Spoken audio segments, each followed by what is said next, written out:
ಆಸ್ತಿಗಾಗಿ ಹೆತ್ತ ತಾಯಿಗೆ ಮಗಳಿಂದಲೇ ಸುಪಾರಿ. ಸರ್ಕಾರಿ ನೌಕರಿಯ ಅಮ್ಮನ ಮುಗಿಸಿ ಮಗಳು ಮಾಡಿದ್ದೇನು? ಐನಾತಿ ಮಗಳು ಸಿಕ್ಕಿ ಬಿದ್ದಿದ್ದು ಹೇಗೆ ಗೊತ್ತಾ? ಸರ್ಕಾರಿ ಕೆಲಸದ ಮೇಲಿನ ವ್ಯಾಮೋಹ ಹಾಗೂ ಆಸ್ತಿ ಪಡೆಯಲೇಬೇಕೆಂಬ ಹಠಕ್ಕೆ ಬಿದ್ದ 23 ವರ್ಷದ ಮಗಳೊಬ್ಬಳು ಹೆತ್ತ ತಾಯಿಯನ್ನೇ ಸುಪಾರಿ ಕಿಲ್ಲರ್ಗಳ ಮೂಲಕ ಕೊಲೆ ಮಾಡಿಸಿದ ಘಟನೆ ತಡವಾಗಿ ಬೆಳಕಿಗೆ ಬಂದಿದೆ. ರಾಜಸ್ಥಾನದ ನ್ಯಾಯಾಲಯವೊಂದರಲ್ಲಿ ಗುಮಾಸ್ತರಾಗಿ ಕೆಲಸ ಮಾಡುತ್ತಿದ್ದ 45 ವರ್ಷದ ನೀರಜ್ ಶರ್ಮಾ ಕೊಲೆಯಾದ ದುರ್ದೈವಿ. ಇವರನ್ನ ಜುಲೈ 3ರಂದು ಜೈಪುರದ ಪ್ರತಾಪ್ ನಗರ ಪ್ರದೇಶದಲ್ಲಿ SUV ಕಾರಿನಿಂದ ಡಿಕ್ಕಿ ಹೊಡೆಸಿ ಕೊಲ್ಲಲಾಗಿದೆ.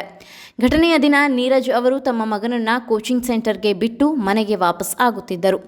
ಈ ವೇಳೆ ಗಂಟೆಗೆ 130 ಕಿಲೋಮೀಟರ್ ವೇಗದಲ್ಲಿ ಬಂದ ಕಾರು ಡಿಕ್ಕಿ ಹೊಡೆದಿದೆ. ಡಿಕ್ಕಿಯ ರಭಸಕ್ಕೆ ನೀರಜ್ ಅವರ ದೇಹ ಸುಮಾರು 100 ಅಡಿ ದೂರಕ್ಕೆ ಹೋಗಿ ಹಾರಿ ಬಿದ್ದಿದೆ. ಸ್ಥಳದಲ್ಲೇ ಅವರು ಮೃತಪಟ್ಟಿದ್ದಾರೆ. ಮೇಲ್ನೋಟಕ್ಕೆ ಇದು ಹಿಟ್ ಅಂಡ್ ರನ್ ಅಪಘಾತದಂತೆ ಕಂಡರೂ ಪೊಲೀಸರು CCTV ದೃಶ್ಯಾವಳಿಗಳನ್ನು ಪರಿಶೀಲಿಸಿದಾಗ ವ್ಯವಸ್ಥಿತ ಸಂಚು ಬಯಲಾಗಿದೆ. ತಾಯಿಯ ಸರ್ಕಾರಿ ಕೆಲಸದ ಮೇಲೆ ಕಣ್ಣಿಟ್ಟಿದ್ದ ಮಗಳು ಆಯುಷಿ.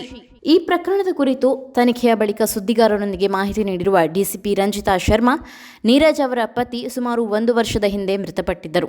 ಪತಿಯ ನಿಧನದ ನಂತರ ನೀರಜ್ ಅವರಿಗೆ ಅನುಕಂಪದ ಆಧಾರದ ಮೇಲೆ ಕೋರ್ಟ್ನಲ್ಲಿ ಗುಮಾಸ್ತರ ಹುದ್ದೆ ಸಿಕ್ಕಿತು.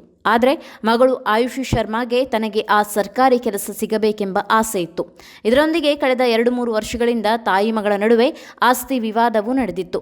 ತಾಯಿಯನ್ನ ಸಾಯಿಸಿಬಿಟ್ಟರೆ ಕೆಲಸ ಹಾಗೂ ಆಸ್ತಿ ಎರಡೂ ತನ್ನ ಕೈ ಸೇರುತ್ತದೆ ಎಂದು ಆಯುಷಿ ಸಂಚು ಹೆಣೆದಿದ್ದಾಳೆ ಎಂದು ತಿಳಿಸಿದ್ದಾರೆ. ಆಯುಷಿ ಸೇರಿದಂತೆ 7 ಮಂದಿ ಆರೋಪಿಗಳನ್ನು ಬಂಧಿಸಲಾಗಿದೆ. 7 ಲಕ್ಷ ರೂಪಾಯಿ ಸುಪಾರಿ, 1 ತಿಂಗಳು ಸ್ಕೆಚ್.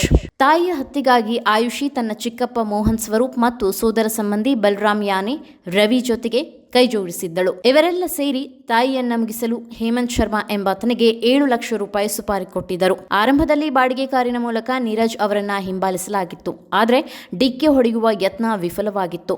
ಆ ಬಳಿಕ ಸತತ 1 ತಿಂಗಳ ಕಾಲ ನೀರಜ್ ಅವರ ಓಡಾಟದ ಮೇಲೆ ನಿಗಾ ಇಟ್ಟು ಅಂತಿಮವಾಗಿ ಜುಲೈ 3ರಂದು ಕಾರಿನಿಂದ ಡಿಕ್ಕಿ ಹೊಡೆಸಿ ಕೊಲೆ ಮಾಡಲಾಗಿದೆ.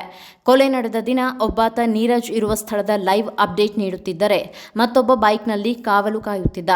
ಆಕಾಶ್ ಶರ್ಮಾ ಎಂಬಾತ ಕಾರು ಚಲಾಯಿಸಿ ಡಿಕ್ಕಿ ಹೊಡೆಸಿದ್ದ.